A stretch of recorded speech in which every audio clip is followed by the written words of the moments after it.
వరిలో గత కొన్నేళ్లుగా గులాబీ రంగు పురుగు ప్రమాదకరంగా మారింది.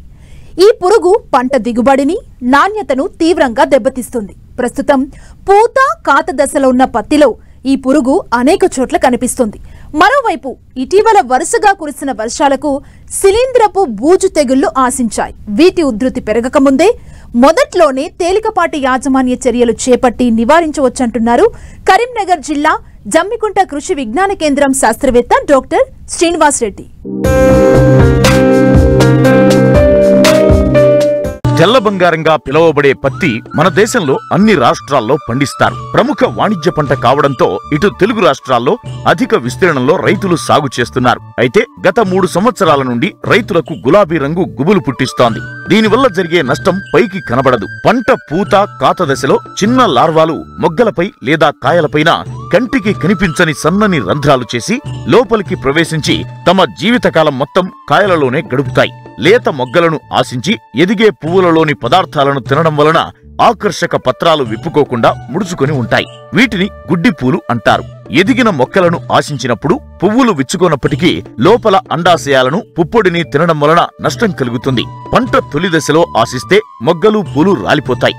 లేత కాయలను ఆశించినప్పుడు అవి రాలిపోవడం గాని, కాయ పరిమాణం పెరగకపోవడం, కాయలు సరిగ్గా పగలక ఎండిపోయి గుడ్డిపత్తి ఏర్పడడం జరుగుతుంది. గులాబీ రంగు కాయతొలుచు పురుగు ఆశించిన పత్తిలో దూది రంగు, నాణ్యత దెబ్బతిని బరువు తగ్గిపోవడం వలన దిగుబడి బాగా తగ్గుతుంది. ఈ పురుగును గుర్తించినట్లయితే రైతులు సమగ్ర సస్యరక్షణ చర్యలతో నివారించవచ్చంటున్నారు కరీంనగర్ జిల్లా జమ్మికుంట కృషి విజ్ఞాన కేంద్ర శాస్త్రవేత్త డాక్టర్ శ్రీనివాసరెడ్డి. పత్తి రైతులు వేసిన రైతులు 45 రోజులు ఎప్పుడైతే మనకు పూత దశలో ఉంటుందో పత్తి, అప్పుడే మనకు ఎకరానికి దాదాపుగా 4 నుంచి 5 లింగాకర్షక పుట్టలు పెట్టుకున్నట్లయితే దానిలో మనకు మగరెక్కల పురుగు వాసన వచ్చే టాబ్లెట్ ఉంటుంది.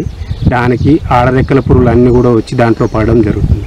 అప్పుడు మనం 3 నుంచి 4 రోజులలో ఆ లింగాకర్షక బుట్టలలో 7 నుంచి 8 రెక్కల పురుగులు గమనించినట్లయితే దాని యొక్క ఉధృతి అనేది ఎక్కువగా ఉన్నప్పుడు గమనించాలి. లేదా 10% మనకు గుడ్డి పూలు గమనించినా కానీ, లేదంటే 10% మనకు కాయలు డ్యామేజ్ అయినా కానీ మనం అప్పుడు సస్యరక్షణ చర్యలు అనేది చేపట్టుకోవాలి. సస్యరక్షణ చర్యల్లో భాగంగా క్లోరోఫైరిఫాస్ అయినట్లయితే 2.5 ml లీటర్ నీటికి కలిపి స్ప్రే చేసుకోవాలి. ఫినాల్ఫాస్ అయితే 2 ml లీటర్ నీటికి కలిపి స్ప్రే చేసుకోవాలి. కొరాజిన్ అయితే 60 ml ఎకరానికి సరిపోతుంది. లేదంటే మనకు కొంతవరకు గుడ్డు దశలను కూడా నాశనం చేసే థయోడికార్బ్ లార్విన్ అనే మందు దొరకడం జరుగుతుంది. దాన్ని అయితే మనం 1.5 గ్రాము లీటర్ నీటికి కలిపి స్ప్రే చేసుకున్నట్లయితే దాదాపుగా 15 రోజులకు ఒకసారి ఇలాంటి మందులన్నీ కూడా మార్చి పిచికారీ చేసుకున్నట్లయితే కొంతవరకు గులాబీ రంగు పురుగు అనేది రాకుండా కాపాడుకోవచ్చు. వర్షాలు అధికంగా ఉన్నప్పుడు పత్తి పంటలో శిలీంధ్రపు బూజు తెగుళ్లు ఆశిస్తుంటాయి. ప్రధానంగా వీటిలో ఆకుపచ్చ, వేరుకుళ్ళు, ఎండు తెగులు లాంటి పలు రకాల తెగుళ్లు ఆశించి తీవ్రంగా నష్టపరుస్తుంటాయి. వీటి నివారణకు సమగ్ర సస్యరక్షణ చర్యలు చేపట్టాలి. ఆగస్టు, సెప్టెంబర్ మాసాల్లో పడే వర్షాల వల్ల పత్తిలో ఈ ఎర్రబొమ్మిడి రోగం అనేది ఎక్కువగా రావడం జరుగుతుంది. ఈ ఎర్రబొమ్మిడి రోగం కూడా మనకు చూసినట్లయితే నల్లరేగడి భూములలో కొంతవరకు తక్కువగా వస్తుంది. ఎర్ర నేలలలో, తేలికపాటి భూములలో మాత్రం ఎక్కువగా రావడం జరుగుతుంది. కాబట్టి రైతులందరూ కూడా వర్షాలు స్టార్ట్ అయ్యే ముందు కానీ, వచ్చి వెలిసిన తర్వాత కానీ మనకు చూసినట్లయితే కొన్ని జీవశిలీంద్రనాశినులు అయినటువంటి ట్రైకోడర్మా విరిడిని ఎకరానికి దాదాపు 2 నుంచి 4 కిలోలు తీసుకొని, ఒక 100 కిలోల మాగిన పశువుల పేడను తీసుకొని దాంట్లో కలిపేసి దాన్ని ఏదో మన చిన్న కొట్టం లాంటి దాంట్లో కలిపి మంచిగా 15 నుంచి 20 రోజులు ఉంచేసి దాని మీద వీలైనంత వరకు తట్టు బస్తాలు కప్పుకొని కొద్దిగా బెల్లం నీళ్ళు చల్లినట్లయితే 15 నుంచి 20 రోజులలో అది బూజులాగా వస్తుంది. ఆ వచ్చిన దాన్ని మనం ఒక ఎకరానికి చల్లుకున్నట్లయితే దాదాపుగా పత్తిలో వచ్చే ఎండు తెగులు కానీ, లేదంటే ఫిజేరియం ఎండు తెగులు కానీ, పట్టిసీలియం ఎండు తెగులు కానీ, తర్వాత ఈ ఎర్రబొమ్మిడి రోగం ఆల్టర్నేరియా, ఆకుమచ్చ తెగులు కానీ రాకుండా మనం కాపాడుకోవచ్చు. అవి వచ్చిన తర్వాత కూడా రైతులు వీలైనంత వరకు చిన్న మందులు, తెగుళ్ళ మందులు స్ప్రే చేసుకున్నట్లయితే వాటిని నివారించుకోవడానికి అవకాశం ఉన్నది.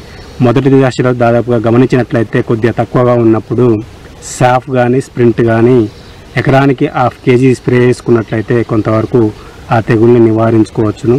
రెండవ దశలో కొంతవరకు టిల్ట్ కానీ, కాంటాఫ్ ప్లస్ కానీ స్ప్రే చేసుకున్నట్లయితే దాన్ని మనం కొంతవరకు నివారించుకోవచ్చును. ఆ తెగులు ఉధృతి ఎక్కువగా ఉన్నప్పుడు మాత్రం కొంతవరకు ఈ క్యాబ్రియోటాప్ అనే మందును 3 గ్రాముల లీటర్ నీటికి కలిపి స్ప్రే చేసుకున్నట్లయితే ఆ ఎర్రబొమ్మిడి రోగంను దాదాపుగా మనం రాకుండా కాపాడుకోవచ్చు. బీటీ పత్తి చుట్టూ రెఫ్యూజీ క్రాప్ వేయకపోవడం చేతనే గులాబీ రంగు పురుగు ఉధృతి పెరిగి రైతులకు తీవ్ర నష్టం కలిగిస్తోంది. మరోవైపు పురుగు ఆశించిన మొదటి దశలోనే చాలా మంది రైతులు సింథటిక్ మందులను పిచికారీ చేస్తున్నారు. దీంతో గులాబీ రంగు పురుగు నాశనమైన ఆ తరువాత పచ్చదోమ, తెల్లదోమ ఆశించే ప్రమాదం ఏర్పడుతోంది. కాబట్టి రైతులు నిర్దేశించిన పురుగు మందులను చివరి దశలో మాత్రమే పిచికారీ చేసుకోవాలి. మొదటి దశలోనే సింథటిక్ పైరిథ్రైడ్స్ మందులు సైపర్మెథ్రిన్ కానీ లేదంటే లాంబ్డా సైహాలోత్రిన్ కానీ స్ప్రే చేస్తున్నాం. దానివల్ల కొంతవరకు పురుగు మనం నాశనం చేసినా కానీ తర్వాత మనకు ఈ రసం పీల్చే పురుగులు పచ్చదోమ, తెల్లదోమ అనేటివి కూడా ఎక్కువగా రావడం జరుగుతుంది. కాబట్టి సింథటిక్ పైరిథ్రైడ్ మందులను సైపర్మెథ్రిన్ కానీ లాంబ్డా సైహాలోత్రిన్ కానీ మనం చివరి దశలో మాత్రమే స్ప్రే చేసుకోవాలి. మనకు పత్తి చుట్టూ గులాబీ రంగు పురుగు రాకుండా దాదాపుగా నాన్ బీటీ పత్తి విత్తనాలు విత్తినట్లయితే వాటికి ఆహారంగా దొరుకుతుంది. కాబట్టి మనకు వీలైనంత వరకు గులాబీ రంగు రెక్కల పురుగు అంతా కూడా నాన్ బీటీ మీదకి వెళ్ళి గుడ్లు పెట్టి ఆ నుంచి అటే బయటికి ఉండడం జరుగుతుంది. కాబట్టి చాలామంది రైతులు ఆ నాన్ బీటీ పెట్టకపోయినా కానీ కనీసం రెఫ్యూజీ పంటగా బార్డర్ క్రాప్గా మనకి కందిని విత్తుకున్నట్లయితే ఈ గులాబీ రంగు పురుగును దాదాపుగా మనకు పత్తి మీదకి రాకుండా కాపాడుకోవచ్చు. మనకు పత్తి చేనుల చుట్టూ కానీ లేదంటే పత్తిలో కానీ ముద్రబెండ అనే కానీ కలుపు మొక్కను కానీ లేదంటే మనకు తుత్తుడు బెండ అని కానీ దువ్వెన అనే కానీ ఈ మొక్కలను మనం లేకుండా చూసుకున్నట్లయితే గులాబీ రంగు పురుగును మనం పత్తిలో రాకుండా కాపాడుకోవచ్చు. ఈ పత్తి చేను చుట్టూ ఉండడం వల్ల మనకేమవుతుందంటే దీని మీద గుడ్లు పెట్టేసి మనం ఎప్పుడైతే పత్తి మొక్కలు పెడతామో పత్తి మొక్కలు పెట్టి అవి పూతకొచ్చే దశలో దీని నుంచి మళ్ళీ రెక్కల పురుగు దాని మీదకి వచ్చేసి గుడ్లు పెట్టడం జరుగుతుంది.